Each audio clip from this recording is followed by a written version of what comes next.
আমরা লবণ নিয়ে কিছু আলোচনা করব। আয়োডিনযুক্ত লবণ, চিকন লবণ, মোটা লবণ নিয়ে আলোচনা করব।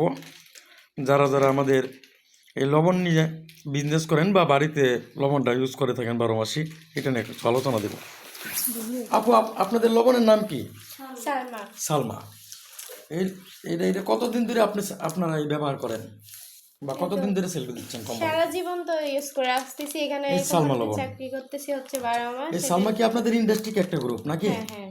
আচ্ছা, এই সালমা লবণ আপনি কতদিন ধরে করতেছেন এটা? আমি 2 বছর ধরে মানে কোম্পানি জব 2 বছর ধরে জব করতেছেন কোম্পানি। সালমা লবণটা অনেকটাই ভালো। যাদের নিতে চান অবশ্যই আমাদের সাথে যোগাযোগ করবেন, লবণটা নিতে পারবেন। আচ্ছা আপু, আপনি ব্যবহার করছেন কতদিন ধরে এই লবণ? আমি লবণ তো প্রায় সারা বছরই খাইতেছি, কিন্তু এনে অফিসে চাকরি নিয়েছি প্রায় 2 বছর হইল। এই লবণই ব্যবহার করি। সালমা লবণ খুবই ভালো, নিজেও ব্যবহার করি, বাড়িতেও দেয়, মানে আশেপাশেও মানুষ আছে, অনেকেই ভালো হয়েছে, ওরা ব্যবহার ইউজ করে অনেক নাকি? ভালো। হ্যাঁ, যারা যারা আমাদের এই সালমা লবণ নিয়ে বিজনেস করতে চান তারা আমাদের হোয়াটসঅ্যাপে যোগাযোগ করুন। আমাদের সালমা গ্রুপ অফ একটা কোম্পানি।